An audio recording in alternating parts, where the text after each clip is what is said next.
बहुत पुराने समय की बात है। राजा भगवान श्री राम, राजा धर्मराज जैसे न्यायप्रिय राजा के दरबार में एक साधारण सा चरवाहा रहता था। वह राजा की गायों और बकरियों की देखभाल करता था।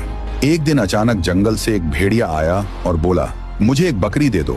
चरवाहा डर गया और बोला, ये बकरियां राजा की हैं, मैं तो केवल इनकी सेवा करता हूँ। भेड़िया बोला, तो तुम राजा के पास जाकर अनुमति ले आओ।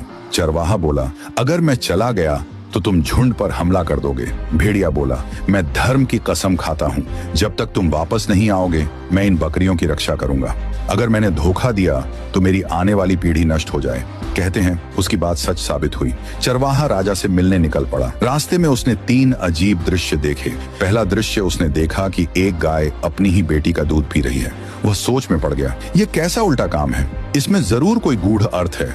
दूसरा दृश्य थोड़ा आगे गया तो देखा कुछ लोग बैठे हैं, कपड़े फटे हुए हैं, लेकिन उनके आसपास बहुत सारा सोना पड़ा है। चरवाहा बोला, इतना धन होते हुए भी ये लोग गरीबों जैसे क्यों दिख रहे हैं। तीसरा दृश्य फिर उसने देखा, एक सुंदर बहता हुआ झरना। पानी की आवाज बहुत मधुर थी। वह पानी पीने गया, लेकिन पास जाते ही तेज बदबू आई। वह पीछे हट गया और बोला, दिखने में साफ लेकिन भीतर से इतना गंदा। आखिरकार चरवाहा राजा के पास पहुंचा और सारी बात बताई। राजा ने पहले कहा, भेड़िए को अनुमति है, वह एक बकरी ले सकता है। फिर चरवाहे ने रास्ते में देखी तीनों बातों का अर्थ पूछा। राजा मुस्कुराए और बोले, जो गाय अपनी बेटी का दूध पी रही थी वह आने वाले समय की निशानी है। एक समय ऐसा आएगा जब माएं अपनी बेटियों की कमाई पर निर्भर हो जाएंगी और धर्म का संतुलन बिगड़ जाएगा। जिनके पास सोना था लेकिन कपड़े फटे थे, वे लोग अधर्म और गलत तरीके से धन कमाने वाले हैं। ऐसा समय आएगा जब लोग गलत कमाई में भी सुख ढूंढेंगे, लेकिन उनके जीवन से शांति और बरकत खत्म हो जाएगी। वह बदबूदार झरना उन लोगों का प्रतीक है जो बाहर से बहुत धार्मिक दिखते हैं, लेकिन जिनके मन में लोभ, अहंकार और स्वार्थ भरा होता है। दूर से अच्छे लगते हैं, पास जाओ तो सच्चाई नहीं मिलती।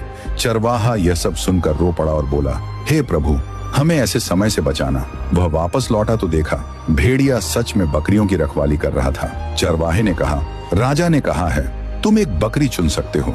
भेड़िए ने झुंड देखा और सबसे कमजोर और बीमार बकरी चुनी। चरवाहे ने पूछा, तुमने यही क्यों चुनी?